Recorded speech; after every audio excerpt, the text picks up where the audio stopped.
mesdames et messieurs, en vous et qualité. C'est un plaisir pour moi de venir parler d'un sujet qui est un sujet de préoccupation pour notre pays, pour le continent et je pense aussi pour la planète entière. En cela, au moment où le terrorisme et tout ce qu'il charrie comme menace globale porte un peu l'empreinte de la jeunesse et des frustrations de cette jeunesse. Je vais orienter mes propos peut-être dans 2 ou 3 directions compte tenu du temps et je pense que dans les discussions nous pourrons avoir la chance d'aborder d'autres sujets selon vos compétences. La première orientation, c'est pourquoi un livre sur la jeunesse africaine. C'est un élément important qui mérite d'être un peu débattu. Et le second élément, qu'est-ce qui constitue, à mon avis, aujourd'hui les sources de frustration ou les sources de radicalisation des jeunes. Et radicalisation ne voulant pas toujours dire radicalisation religieuse. Et enfin, quelques pistes, peut-être pour essayer d'aborder cette problématique de manière un peu plus scientifique et afin de la traiter de manière efficace. Pourquoi un livre sur la jeunesse? Emmanuel, tu l'as dit tout à l'heure, l'Afrique est le continent de la jeunesse et le sera de plus en plus. Selon les études sur cette question qui convergent tous dans le même sens, dans une génération, près de 80% des jeunes du monde viendront d'Afrique. Donc à l'horizon 2030, 2040, 80% de la jeunesse sera jeunesse africaine. Donc c'est le continent de la jeunesse par excellence. Et en même temps, toutes les formes de menaces globales aujourd'hui, que ce soit des menaces sous forme de terrorisme tel que nous connaissons, mais des menaces sous forme de conflits armés liés au trafic, liés à d'autres types de confrontations, sont portées par les jeunes. Donc les jeunes sont les vecteurs par excellence de l'expression de toutes les formes de violence auxquelles nous avons l'habitude. Et ce qu'il faut aussi ajouter par rapport à cette question de la jeunesse vecteur de violence, c'est qu'en même temps, la jeunesse a priori est synonyme d'espérance et d'opportunité. Un enfant, généralement, dans une famille, il est bien accueilli. Il est synonyme d'espoir. Et si cet espoir se transforme en menace ou en destruction, il faudrait se poser la question pour toute famille, donc pour toute collectivité, pour tout pays et donc pour sans doute l'humanité, qu'est-ce qui amène un espoir, une espérance, une opportunité à devenir une menace et à devenir une source de destruction? Moi, ayant eu la responsabilité d'exercer des fonctions aussi bien au niveau local qu'au niveau national, étant aussi jeune quelque part, je me suis un peu senti interpellé à double titre, interpellé en tant que responsable public et interpellé en tant que jeune.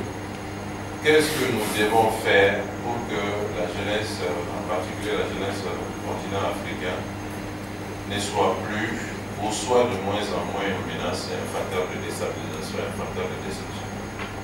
C'est ce qui m'a amené à me pencher sur la question et à me nourrir de mes différentes expériences pour d'abord essayer de poser un diagnostic de ce qui peut expliquer cette situation et ensuite d'esquisser un certain nombre de pistes. Le premier facteur, on l'a tous dit ici, qu'il conviendrait d'analyser de manière pertinente sur cette question de jeunesse, c'est le facteur démographique. Tout le monde le dit, l'Afrique est un continent dynamique démographiquement. Presque tous les pays, en tout cas les 10 pays les plus dynamiques démographiquement se retrouvent en Afrique. Les pays les plus jeunes du monde se retrouvent en Afrique.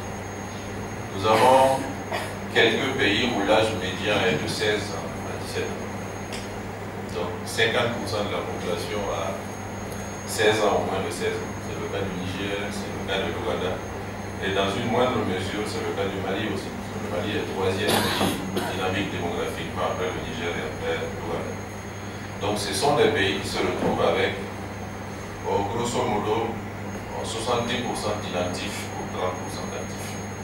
Quand vous avez une bonne partie de la population qui a moins de 16 ans, ça fait une bonne partie de la population qui n'est pas productive économiquement et donc qui est plutôt une charge à gérer plutôt qu'un facteur de création de richesse et de production.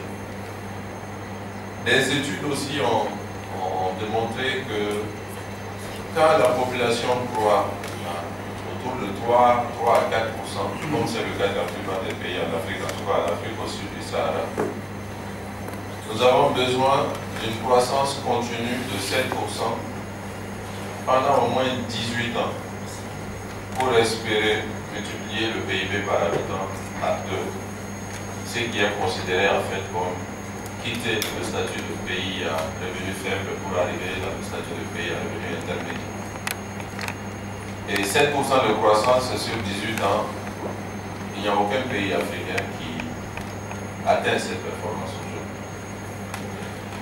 Et les taux de croissance tournent plutôt autour de 5%.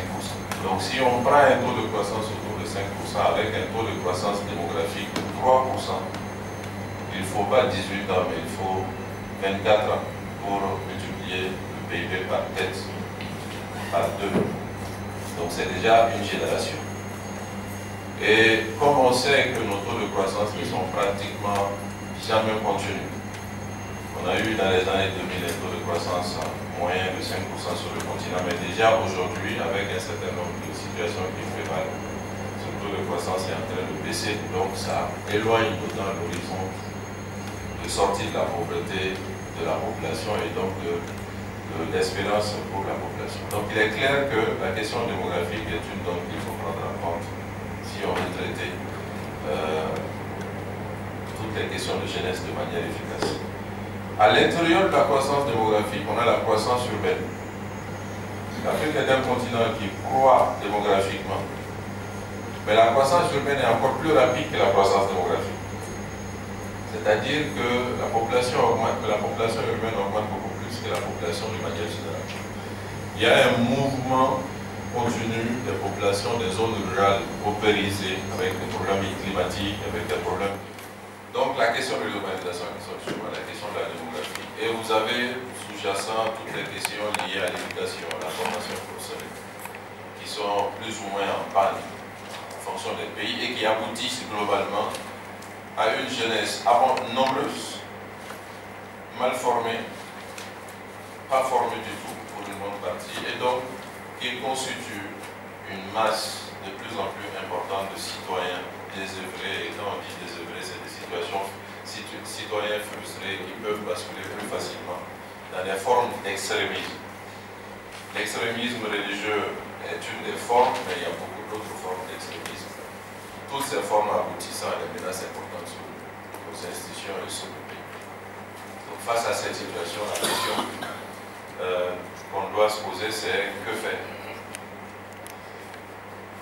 La question démographique est une question qui n'est pas facile à traiter. Parce que quand on présente les différents chiffres que nous venons de faire, on a tous le réflexe à la démographie, il faut la maîtriser, il faut la diminuer. Mais il faut aussi savoir que le nombre pour une population a aussi des aspects positifs sur le développement des pays. Et là, je cite deux pays qui sont l'exemple de la démographie facteur de croissance. Le Nigeria, qui est le pays le plus peuplé en Afrique, et l'Éthiopie, qui est un pays qui est en développement accéléré. Et ces deux pays, leur développement actuel et leur position actuelle, ils le doivent beaucoup plus à leur population qu'à autre chose. Parce que la population, c'est aussi un marché. La population, c'est aussi des capacités de production. Et quand on sait que les pays d'Asie, et particulièrement la Chine, entrent progressivement dans une phase où ils sont de moins en moins compétitifs Donc ça crée les conditions pour que la production puisse progressivement quitter cette zone pour venir sur des espaces propices, notamment la viande, où on a encore des possibilités de productivité importante et de compétitivité importante. D'ailleurs, on constate qu'en Éthiopie, on a de plus en plus de délocalisation de compagnies industrielles asiatiques qui constituent aussi un facteur de développement pour ces pays. La population, c'est aussi des besoins de production de services qui peuvent porter la croissance. Et la ville est aussi un cadre dans lequel la production de services, l'innovation, la créativité peuvent aussi porter de nouveaux secteurs économiques et donc contribuer à faire qu'un pays puisse avoir des relais de croissance et des potentialités de croissance insoupçonnées. Donc la question de démographie n'est pas seulement à aborder sous l'angle population à réguler, population à diminuer, mais il faut toujours faire attention entre une démographie dynamique et une démographie en recul, comme on l'a vu dans certains pays, où là on entre aussi dans une phase qui est une phase de recul, comme on le constate dans certains pays occidentaux, notamment surtout au Japon, où la population de plus en plus âgée, donc de moins en moins productive, impacte la croissance économique. Donc il faut toujours gérer la question démographique en ayant les deux bornes en connaissance de cause, pas d'excès en termes de vigueur démographique, mais aussi ne pas tomber dans un recul démographique où les populations, où les générations ne se renouvellent pas suffisamment vite et où donc il y a le potentiel de production et le potentiel de créativité, d'imagination, de collectivité qui peuvent réguler du fait de ce recul démographique.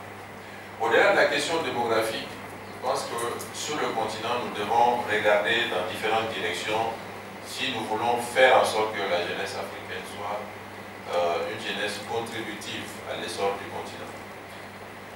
La première direction, c'est la direction des élites de manière générale. Parce qu'un des facteurs de frustration des jeunes, c'est aussi toutes les questions de mauvaise gouvernance, toutes les questions de mauvais leadership. Et tant que nous aurons ici ou là des mauvais exemples de leadership, des rapports de défiance entre le leadership et les jeunes, nous ne pourrons pas créer les conditions pour que les jeunes puissent s'insérer dans le processus politique, dans le processus économique, dans le processus institutionnel et apporter toute leur contribution à l'essor de nos pays. Si vous regardez aujourd'hui le continent, le sentiment le plus courant dans la jeunesse, c'est un sentiment de discréditation des politiques de manière générale. Bon, il est vrai que les politiques sur notre continent ne se caractérisent pas forcément de manière générale par l'exemplarité. Ça, je pense qu'il faut le signaler. Donc, il faut regarder du côté du leadership et de la bonne gouvernance. Il faut regarder aussi, je pense, du côté de la volonté d'insérer les jeunes dans les processus. Et là, nous avons des aspects culturels qui font que nos pays sont souvent des pays où la jeunesse est synonyme de non-sachant, donc d'apprentissage, de patience, et où la vieillesse est synonyme de responsabilité. Nous avons jusque dans nos textes des dispositions qui font que quand on a par exemple une concurrence entre deux personnes et que le vote n'arrive pas à départager ces deux personnes, on choisit le plus âgé. Ça, c'est dans nos textes. Pour désigner le maire quelque part, pour désigner d'autres types de responsables. Donc, la société a besoin de faire plus confiance aux jeunes pour leur donner l'occasion de s'insérer dans l'administration, dans les activités économiques, dans les activités politiques, de faire plus confiance aux organisations de jeux, de faire plus confiance aux leaders jeunes, pour essayer de rajeunir nos élites politiques, économiques et administratives et donner plus de chances aux plus jeunes de s'exprimer. Je pense que ça réduira la fracture entre le sommet de nos sociétés, de nos pays et la base qui est constituée en grande majorité des jeunes. Nous avons des efforts à faire en termes de politique de développement local. Souvent dans nos pays, nous insistons beaucoup sur les politiques au niveau national. Mais les questions de chômage, les questions d'éducation, les questions de formation professionnelle sont souvent des questions locales. Et nous avons là des efforts importants à faire, même dans la configuration de nos États qui sont encore des États très centralisés et qui n'accordent pas suffisamment d'espace aux collectivités locales pour ouvrir des marges de manœuvre aux collectivités locales et aux services de l'État à la base afin de donner plus de chances aux jeunes de pouvoir s'exprimer localement, de pouvoir s'épanouir localement, de pouvoir être acteurs de leur existence localement. Et nous avons, je pense, je terminerai par ça en espérant que je ne vais pas dépasser les 15 minutes de trop, toute une solidarité internationale à mettre en place sur les questions de jeunesse africaine. Parce que vous l'avez dit tout à l'heure, les menaces de la jeunesse africaine concernent au premier chef l'Afrique, c'est vrai, mais dans un second temps, ça concerne le monde aujourd'hui. Les questions de terrorisme, les questions de trafic de toutes sortes, trafic d'êtres humains, les questions de migration sont des questions qui sont importantes aujourd'hui et de plus en plus importantes pour les pays occidentaux. Nous avons eu il y a 2 semaines, je crois, un sommet de l'Union européenne sur les questions de migration où progressivement l'Union européenne est en train de réfléchir à conditionner son accompagnement aux pays africains en fonction de leur initiative en matière de gestion des flux migratoires. Je pense que la question de migration est une question qu'il faut qu'on gère ensemble. Et nous avons donc besoin de mettre en place toute une solidarité autour de ces questions. Moi, je l'ai dit quelque part dans le livre, je pense qu'il faut qu'on arrive aujourd'hui à accorder autant d'importance aux questions de jeunesse qu'aux questions climatiques et aux questions de sécurité. Puisque aujourd'hui, le terrorisme est alimenté par beaucoup de frustration. Ce n'est pas seulement des illuminés qui veulent venir s'exploser un peu partout, mais c'est aussi toute une frustration de génération et de cohortes entières de jeunes pour des raisons diverses.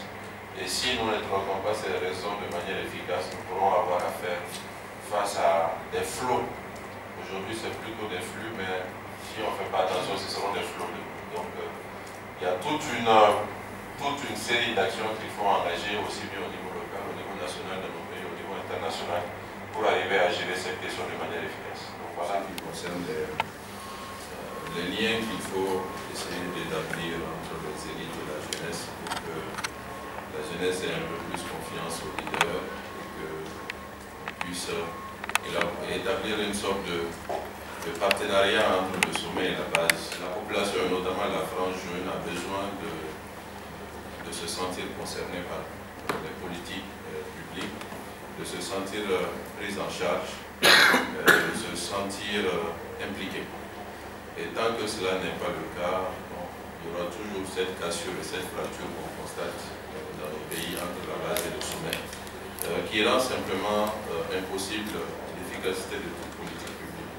Ça, c'est un fondement. C'est pourquoi dans le livre, j'insiste beaucoup sur d'abord la question du leadership, la question de la gouvernance, avant d'aborder des questions très précises de politique locale, de politique nationale sur les questions de jeunesse.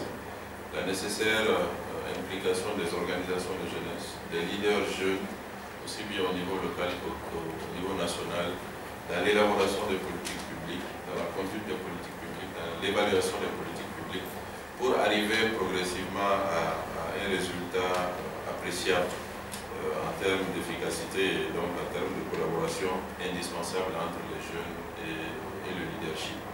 Je pense qu'il n'y a pas 1000 manières d'intégrer les jeunes dans le jeu politique, dans le jeu économique, dans le jeu institutionnel de notre pays. Il n'y a pas 1000 manières. Il faut faire de la jeunesse une question centrale, institutionnellement, sur le plan de l'élaboration des politiques, et ensuite, effectivement, aller dans ce sens. Parce que souvent, quand vous regardez nos pays aussi, la jeunesse est effectivement centrale dans les discours. Dans les faits, c'est loin d'être le cas. Et quand vous regardez, ne serait-ce que, j'ai l'habitude de le dire, je le dis dans le livre, la situation du département ministériel de la jeunesse dans nos pays. Vous verrez généralement que le ministère en charge de la jeunesse est le dernier ministère. Je ne sais pas si ce n'est pas le cas en France aussi d'ailleurs. Ça montre bien un peu l'importance de ces questions pour nos élites. Et si vous dépassez la question protocolaire, vous regardez les moyens, le budget de ce ministère, quel que soit le pays en Afrique, quel que soit le pays. Vous vous rendez compte que ce sont les ministères les plus pauvres généralement. Donc, pour dire que la question de la jeunesse est plutôt un discours qu'un acte. Je pense qu'il faut passer à l'étape des actes et ne pas simplement se cantonner au niveau national, mais aussi il faut aller au niveau local. Sur la question des flots, je pense que j'ai été même, je vais dire gentil. Aujourd'hui, les flots, c'est une réalité, c'est pas demain. Et je dirais même que ce n'est même pas des flots, c'est des vagues. L'immigration, si vous le regardez de notre côté, c'est 90% des jeunes qui veulent partir. Et si ce n'était pas les restrictions sur les questions de visa et autres, vous allez avoir toute la jeunesse de certains pays qui allait quitter le pays. Ça, c'est une réalité qu'il faut traiter à hauteur de souhait, comme le baromètre d'ailleurs de la situation de nos pays. Donc la question de flot est une question réelle qu'il faut prendre en conscience et essayer de traiter de manière efficace.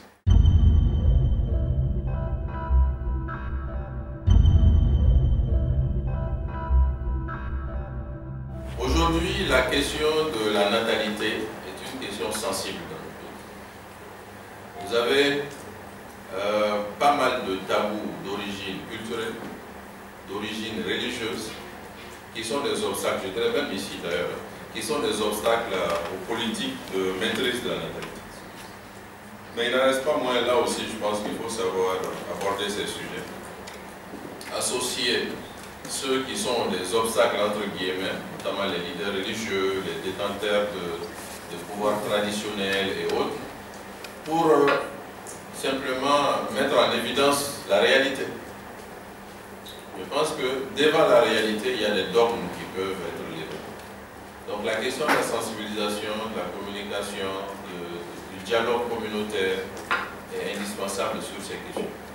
La deuxième chose, c'est que nos politiques en matière de santé, notamment en matière de santé de la reproduction, sont des politiques qui privilégient le côté santé maternelle, santé de l'enfant. Mais ce ne sont pas des politiques qui mettent en avant le côté contraception.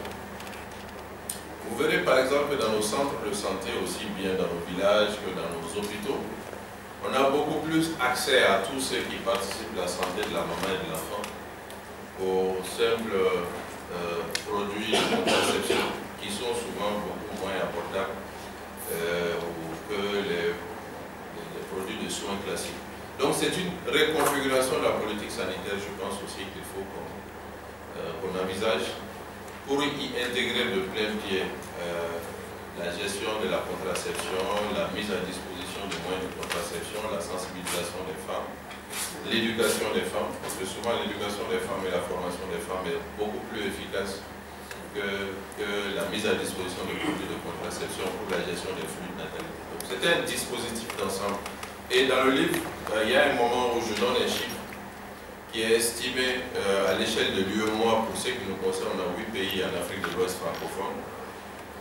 Il est indiqué qu'avec un budget de 20 milliards de francs CFA, bien orienté sur les politiques de contraception, on arriverait à gérer la question de la natalité de manière efficace sur une génération. Et 20 milliards de francs CFA, c'est rien, c'est 30 millions d'euros. Donc pour dire simplement qu'il y a l'obstacle en termes de sensibilisation, d'information, de participation communautaire et populaire, mais il y a aussi l'allocation de ressources pour essayer de gérer cette question. Mais le plus difficile, je pense, c'est la question des mentalités. Il faut qu'on arrive à le faire. Il y a des pays où on ne peut même pas aborder le sujet. Chez nous, par exemple, c'est très difficile d'aborder le sujet. À chaque fois que moi j'en parle, les gens ouvrent grand les yeux et me regardent. Mais ne pas traiter de la question démographique, c'est simplement courir en restant sur place, parce que c'est une course immobile, comme je l'ai dit.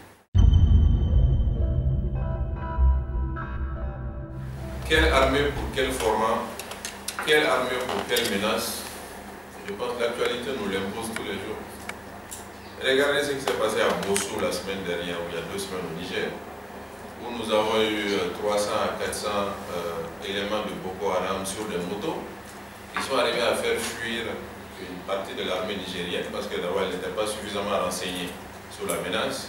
elle n'était pas suffisamment organisée pour faire face à ce type de menace, et elle n'était sans doute pas suffisamment résolue en termes de capacité de combattre pour faire face à ce type de menace. Nos armées ont été conçues comme des armées classiques faisant face à des menaces classiques. Et les menaces ne seront plus jamais classiques, en tout cas pas avant quelques siècles. Donc il faut qu'on fasse en sorte que nos armées soient beaucoup plus légères, soient beaucoup plus agiles, soient beaucoup plus basées sur le renseignement, sur l'observation que sur des blindés, des avions de combat ou d'autres types de réactions face aux menaces. Mais ça, nous avons tous fait ce constat. La question majeure, c'est pourquoi nous n'allons pas vers ça rapidement. Nous, au Mali, on a une loi d'orientation et de programmation militaire qui a été conçue justement pour faire en sorte que l'armée soit totalement restructurée pour aller dans ce sens. On a été buté aujourd'hui, encore on a buté sur la question des moyens. Parce que pour reconfigurer une armée, c'est beaucoup d'argent. Et il se trouve que nos pays sont démunis, mais aussi la solidarité internationale ne se manifeste pas dans le domaine de la défense. Les partenaires techniques et financiers sont plus intéressés par l'éducation, la santé, à juste titre. Mais il faut qu'ils sachent aussi que l'éducation fonctionnera s'il y a un pays. S'il n'y a pas de défense, il n'y a pas d'armée, il n'y aura pas d'éducation. Donc, des ressources soient aussi allouées aux questions de défense et de sécurité, comme les ressources sont allouées aux questions d'éducation. Tout ce à quoi nous faisons face aujourd'hui renvoie directement ou indirectement aux questions de l'État, de son fonctionnement et des rapports entre l'État et le citoyen. Nous avons hérité de la colonisation française des États qui sont autocentrés, qui sont animés par des administrations qui sont persuadées qu'elles ont raison, et des administrations qui sont insensibles aux préoccupations des populations. On trouve à peu près les mêmes remarques ici. Mais bon, la France est un pays beaucoup plus riche, avec beaucoup plus de capacité de production de services pour les populations. C'est ce qui fait que sans doute les frustrations des Français ne sont pas au même niveau que les frustrations des ex-colonies, des habitants des ex-colonies françaises.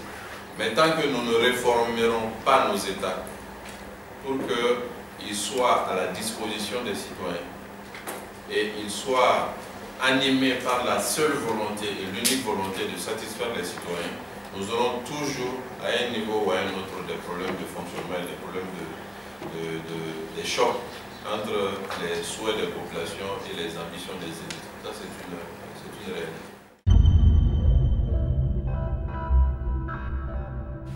Sur la question de la diaspora, je suis tout à fait d'accord que la diaspora elle est diverse, elle est variée, comme l'Afrique est diverse et variée.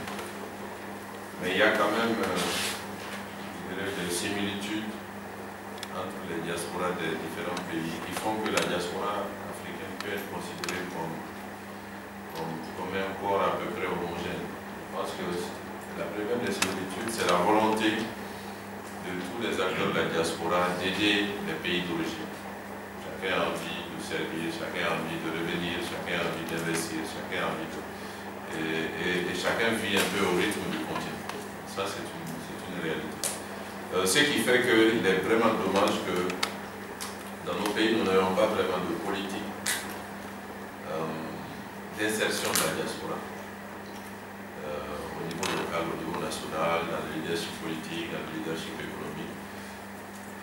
Dans les pays francophones, c'est beaucoup moins le cas dans les pays anglophones, où la diaspora a un rôle très important et est bien considérée. Dans les pays francophones, la diaspora est un peu considérée comme un bailleur de fonds lointain. On a besoin des fonds, mais on n'a pas besoin des hommes. Alors que les hommes sont beaucoup plus importants que les fonds. En réalité, c'est bien dommage. C'est bien dommage et nous avons un effort important à faire pour faire en sorte que la diaspora se sente chez elle en Afrique. Mais la diaspora, elle aussi, a des boulots. Je pense qu'il ne faut pas se voiler la face. Moi, j'ai l'habitude de côtoyer beaucoup d'acteurs de la diaspora. Je trouve qu'on est aussi un peu trop sur la défensive. On est un peu trop sur la victimisation. C'est-à-dire, bon, oui, ils ne nous ouvrent pas suffisamment les portes, on nous discrimine, on ne nous considère pas. Et quand on rentre pour ouvrir une entreprise, dès c'est la première difficulté avec l'administration fiscale. On ferme et puis on rentre, on dit bon voilà, ils ne nous aiment pas, donc c'est pas la peine. Je pense qu'il faut aussi avoir conscience des réalités locales quand on est à l'extérieur. Et se dire que ce qui vous est appliqué n'est rien d'autre que ce qui est appliqué tous les jours aux citoyens qui vivent dans le pays. Et donc vous devrez faire un peu preuve d'opiniâtreté, de persévérance. Et qu'au bout du compte, vous allez arriver à vous imposer. Donc il y a des efforts importants à faire au niveau des gouvernants. C'est une réalité, je suis tout à fait d'accord avec ça. Mais il y a aussi des efforts à faire au niveau de la diaspora, de son organisation, de sa structuration, pour qu'elle puisse compter et pour qu'elle puisse jouer un rôle dans nos pays. Dans la même veine, je dirais la même chose de la jeunesse d'ailleurs. Ça, je ne l'ai pas suffisamment dit, mais dans le livre, il y a un bon tiers. Il y a un bon tiers du livre qui est un appel à la jeunesse. Là, on a parlé essentiellement des questions de démographie, on a parlé des questions de politique, on a parlé des questions sur le leadership, sur la bonne gouvernance, sur des politiques locales à mettre en œuvre pour la jeunesse, son éducation, sa formation. Mais la jeunesse elle-même doit aussi se bouger un peu. Donc, il y a un tiers du livre qui est consacré à ça. C'est-à-dire le jeune africain lui-même, il a aussi du boulot. Il doit aussi savoir se prendre en charge. Il ne doit pas simplement se complaire dans des attitudes de victime ou dans des attitudes rédévables, universelles de tout. Il doit construire sa propre démarche vis-à-vis de son espace et vis-à-vis de son pays et vis-à-vis du continent. Donc là aussi, effectivement, il y a des efforts que nos jeunes doivent apprendre à faire pour s'en sortir, aussi bien sur des questions très précises comme la recherche d'emploi, des questions très précises comme l'auto-emploi, la création d'entreprises, comment concevoir un projet, comment mettre en œuvre un projet. Le livre va souvent à ces niveaux de détail. Et là, j'utilise un peu mon expérience d'expert comptable pour un peu donner un certain nombre de pistes aux jeunes qui voudraient s'en sortir par eux-mêmes aussi, d'apprendre aussi quelque part à compter sur eux-mêmes. Quand on est dans une situation où les États sont démunis, il ne faut pas simplement dire « Ah oui, les leaders sont corrompus, donc il n'y a rien à faire ». Non, il y a une marge de possibilités qu'on peut toujours faire dans un environnement hostile et il est bon que les jeunes aillent dans ce sens. Pour terminer, par rapport aux questions de Diao sur... ce n'est pas forcément une question d'institution, mais c'est aussi une question de méthode. Les institutions, comme vous le dites, on a les mêmes que la France, mais est-ce qu'on devrait avoir les mêmes que la France? C'est ça la question. Est-ce que les institutions telles qu'on les a plaquées chez nous sont adaptées? Quand on dit, mais voilà, il faut qu'on ait un conseil économique et social, comme la France, il faut qu'on ait une assemblée nationale qui fonctionne comme la France, avec les modes d'élection qui sont les mêmes, alors que les réalités locales ne sont pas forcément les mêmes choses. Les rapports entre les communautés et la légitimité dans nos pays, ce n'est pas forcément la même chose qu'ici. Donc, le fait de faire du copier-coller, ce n'est pas forcément une bonne chose sur le plan institutionnel. Elles vont savoir aller au-delà des sentiers classiques, regarder nos pays, les réalités de nos pays, les réalités communautaires, culturelles, sociologiques, anthropologiques, pour dire qu'est-ce qu'on peut imaginer et mettre en place qui pourrait être plus adapté et plus fonctionnel que ce qui existe ailleurs. Et là, nos élites n'ont pas eu ce courage, n'ont pas eu cette volonté, depuis les indépendances jusqu'à aujourd'hui. Parce que les indépendances, nous avons succédé aux colons, mais la même forme d'État a fonctionné, la même administration du territoire a fonctionné, les mêmes brimades vis-à-vis des populations ont continué. On a remplacé le colon par le commandant de cercle, mais c'était la même chose. Donc il y a aussi beaucoup d'efforts à faire au niveau de remise en question de l'organisation et du déploiement de nos États, au-delà simplement des questions politiques et autres.